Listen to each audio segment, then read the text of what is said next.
आँच को आँच नहीं होती, सत्य गुमराह नहीं होता, सच्चाई छुपती नहीं कभी, सच बेपरवाह नहीं होता।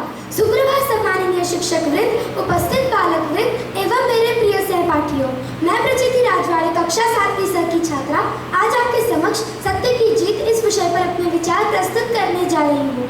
मानव जीवन में सत्य का बहुत महत्व है।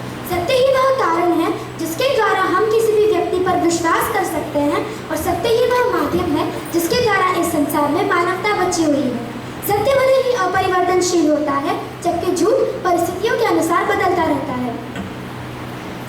सत्य भले ही कड़वा हो सकता है, परंतु कभी गलत नहीं हो सकता, जबकि झूठ मीठा तो बहुत होता है, परंतु कभी सही नहीं हो सकता। यही कारण है कि मानव समाज में सत्य का बहुत महत्व है और सदैव सत्य बोलने वाले व्यक्ति को सम्मान की दृष्टि से देखा जाता है।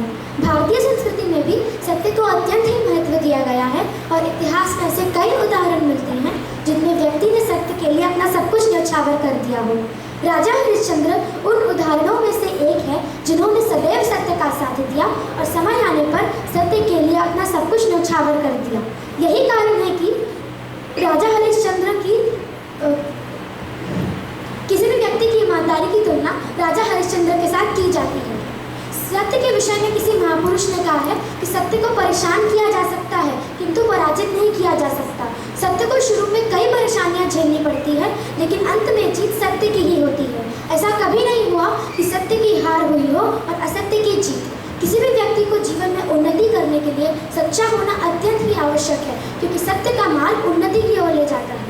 सत्यवादी व्यक्ति को किसी बात का भय नहीं होता, वह सदैव निडर रहता है। वही दूसरी ओर झूठ का मार्ग अपनाने वाला व्यक्ति अपनी बर्बादी की ओर बढ़ता जाता है। उसे सदैव अपने बोलने द्वारा गए झूठ के लिए भय रहता है।